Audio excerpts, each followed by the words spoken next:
Ladies and gentleman, ದೊಡ್ಡ ಗೌಡ್ರು ಅಂದ್ರೆ ದೇವೇಗೌಡರು ಯಾರಿಗೆ ತಾನೇ ಗೊತ್ತಿಲ್ಲ.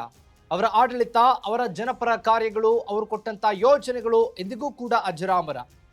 ದೇವೇಗೌಡರ ರಾಜ್ಯಸಭೆಯ ಸದಸ್ಯತ್ವಕ್ಕೆ ಈಗ ಕೊನೆಯ ಕಾಲಘಟ್ಟ ಬಂದಿದೆ. ಅಂದ್ರೆ ಜೂನ್ನಲ್ಲಿ ಅವರು ಆ ರಾಜ್ಯಸಭಾ ಅವಧಿ ಮುಕ್ತಾಯ ಕೂಡ ಆಗ್ತಾ ಇದೆ. ಅದಾದ ನಂತರ ಯಾರು ಆ ಸ್ಥಾನಕ್ಕೆ ರಾಜ್ಯದಿಂದ ಆಯ್ಕೆ ಆಗುವಂಥವ್ರು ಯಾರು, ಅದನ್ನ ದೇವೇಗೌಡರೇ ತೀರ್ಮಾನ ಮಾಡ್ತಾರ? ಆ ಸಂಪೂರ್ಣ ಬೆಂಬಲವನ್ನ ಈಗಾಗಲೇ ಕೂಡ ನರೇಂದ್ರ ಮೋದಿ ಅವರು ದೇವೇಗೌಡರಿಗೆ ಕೊಟ್ಟಿದ್ದಾರೆ. ಹಾಗಾದ್ರೆ ಗೌಡರ ರಾಜ್ಯಸಭೆ ಸದಸ್ಯತ್ವಕ್ಕೆ ಯಡಿಯೂರಪ್ಪ ಅಡ್ಡಗಲಾಗ್ತಾರಾ? ಏನಿದು ಸ್ಟೋರಿ ಅಂತೀರಾ? ಎಸ್ ವೀಕ್ಷಕರೇ, ನೆಲ ಜಲ ಭಾಷೆಗಾಗಿ ಪ್ರಾಮಾಣಿಕ ಪತ್ರಿಕೋದ್ಯಮ, ನೀವು ನೋಡ್ತಾ ಇದ್ದೀರಾ ಫೋಕಸ್ ಟಿವಿ. ನಾನು ಶಿವು ರಾನರಾಪುರ.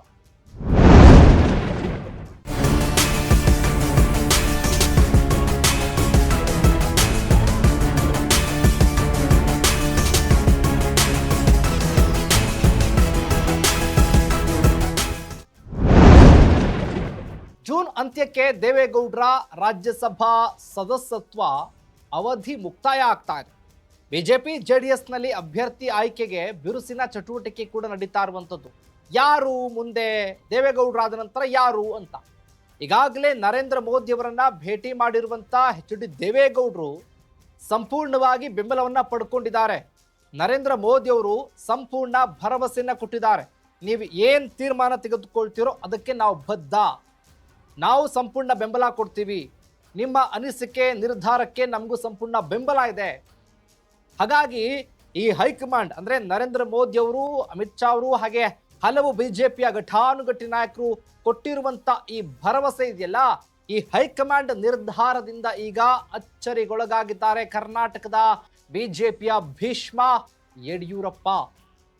ಬಿಜೆಪಿ ಅಭ್ಯರ್ಥಿಯನ್ನ ಆಯ್ಕೆ ಮಾಡೋದಕ್ಕೆ ಸಾಧ್ಯವೇ ಇಲ್ಲದ ಪರಿಸ್ಥಿತಿನ ಹಾಗಾದ್ರೆ ದೇವೇಗೌಡರಿಗೆ ಅವಕಾಶ ಇದೆ. ದೇವೇಗೌಡರು ಯಾರ ಹೆಸರನ್ನ ಫೈನಲ್ ಆಗಿ ಹೇಳ್ತಾರೋ, ಡಿಸೈಡ್ ಮಾಡ್ತಾರೋ ಅವರೇ. ಆದರೆ ದೇವೇಗೌಡರು ಬಿಜೆಪಿಯವ್ರನ್ನ ಆಯ್ಕೆ ಮಾಡ್ತಾರಾ? ಮಾಡೋದಕ್ಕೆ ಸಾಧ್ಯ ಇದೆಯಾ? ಸಾಧ್ಯ ಇದ್ರೆ ಯಾರನ್ನ ಆಯ್ಕೆ ಮಾಡಬಹುದು? ಹಾಗಾದ್ರೆ ಆ ಸಾಲಿನಲ್ಲಿ ಇರುವಂಥವ್ರು ಯಾರು?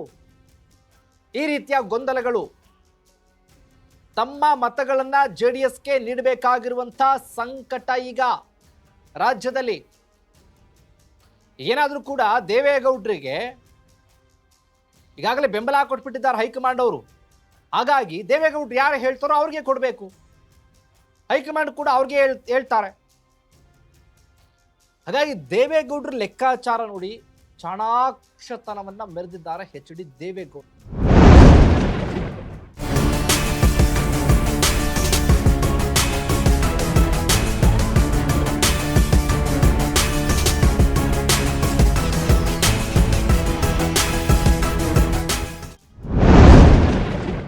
ಈಗ ಅಡಕತ್ತರಿಯಲ್ಲಿ ಯಡಿಯೂರಪ್ಪ ಮತ್ತು ಬಿಜೆಪಿಯ ನಾಯಕರಿದ್ದಾರೆ. ಯಾಕಂದ್ರೆ ರಾಜ್ಯದಿಂದ ರಾಜ್ಯಸಭೆಗೆ ಆಯ್ಕೆ ಆಗುವಂಥವ್ರು ಯಾರು? ದೇವೇಗೌಡರು ಆ ಕಾಲಘಟ್ಟ ಮುಗಿತಾ ಇದೆ, ಜೂನ್ ಒಳಗೆ ಅವರ ಅವಧಿ ಮುಕ್ತಾಯ ಆಗ್ತಾ ಇದೆ.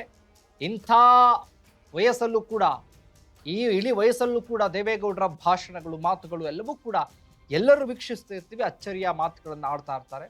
ಅದು ರಾಜ್ಯಸಭೆಯಲ್ಲಾಗಿರಲಿ, ಹಿಂದೆ ವಿಧಾನಸಭೆಯಲ್ಲಾಗಿರಲಿ, ಪ್ರಧಾನಿಯಾಗಿದ್ದಂತಹ ಸಂದರ್ಭದಲ್ಲಾಗಿರಲಿ, ಇವೆಲ್ಲವೂ ಕೂಡ ಅಚ್ಚುಕಟ್ಟಾಗಿ ಜವಾಬ್ದಾರಿ ನಿಭಾಯಿಸಿದಂಥವ್ರು.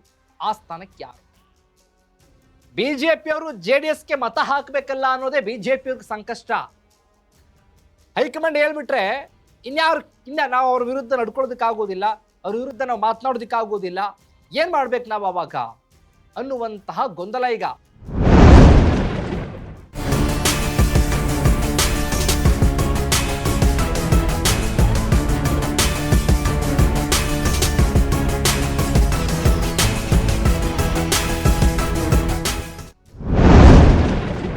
ಟಿ.ವಿ. ಸದಾನಂದ ಗೌಡರು ಕೊಡ್ತಾರಾ?